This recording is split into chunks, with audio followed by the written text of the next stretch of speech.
niyang kulit, tsak ika'y mapapaibig. Ang bibi mo at ang bibi ko. I love you! Love you, pare. Bibo!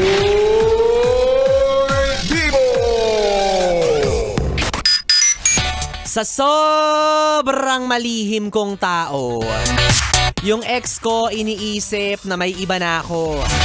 Yung iba naman iniisip na kasama ko pa rin yung ex ko. Samantalang ang totoo, eto, nandito ako, payapang namumuhay sa sarili kong mundo malayo sa mga toxic na tao.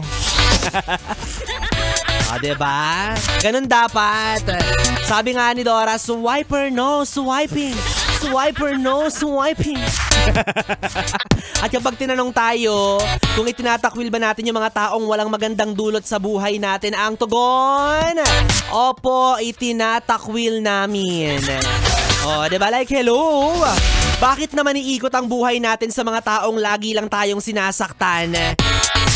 Yung mga taong basta-basta lang tayong iniiwan, hindi tayo pinapahalagahan.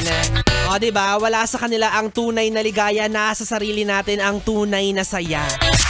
O, so bakit ako maghahanap ng magpapasaya sa akin? Tignan nyo naman. Kaya kung ang tumawa mag-isa eh.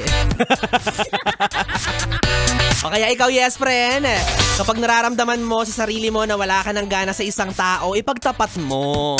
Diba? Sabihin mo sa kanya yung totoo. For sure, it would be unfair for that person at some point. Pero kung yun naman talaga yung nararamdaman mo, sabihin mo. Diba? Para maging malaya na kayong dalawa. Hindi yung sinusugarcoat mo pa yung nararamdaman mo sa kanya kahit alam mong hindi ka na masaya. Na fall out of love ka na pala, tapos hindi siya aware. O, yun yung mas unfair. O kaya ikaw, alam kong kapag ganitong panahon, minsan hindi mo maiwasan na makisabay sa panlalamig. Panlalamig ng pag-ibig. Oh. Oh. Kumbaga yung sinasabi natin na mahal kita. O, naging ano na siya, minahal kita. Oh, past tense na siya. O, ganun talaga, things happen. Pero kailangan mong i-assess ng maayos yung nararamdaman mo. Diba, bago ka gumawa ng mga malulupit at pangmalakasang desisyon. Kasi mamaya nakikipaghiwalay ka na. Tapos joke lang pala. O, diba, nakakahiya. Pag may bago na siya, maghahabol ka. Di sino ngayon na mukhang tanga. Pero kung sigurado ka na talaga, tipong pigang-piga ka na, go na, aminin mo na.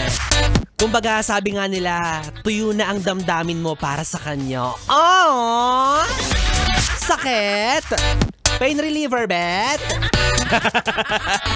Ay, nakawala. Anyway, shout out sa lahat ng mga yes friend natin na kasalukuyang nakikinig. Sa mga nasa trabaho pa, sa mga nasa biyahe. Oo, happy listening po sa inyo. At ito yung yes friend natin na si Erickson sa Maringa. Kasama ang mga katrabaho niya sa True Value Uptown Mall at sa Mitsukushi Mall BGC. At ganyan din naman sa ating matikas na Grab driver na si Reschan Aaron sa Bapuan. Lulan niya ngayon. Lulan niya ngayon ng isang lalaking maginoo chinito pero malaki ang kita. So ako sa'yo magpapalibre ako ng full tank dyan.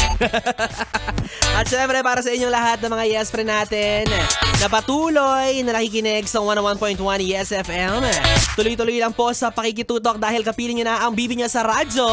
Ang DJ na mabilis bumayo, ang dila sa mikropono. Ako po si DJ B-Boy.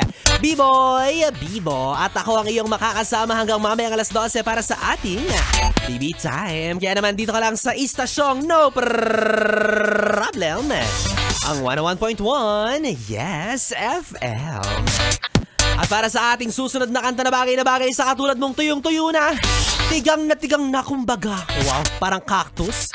Nabubuhay kahit walang dilig. Oo. Ito na ang ating susunod na kanta by Silent Sanctuary. Tuyo na ang damdamin. Ay, tuyong-tuyo na, diligan na yan. Yes, friend, oras natin 9:39 PM.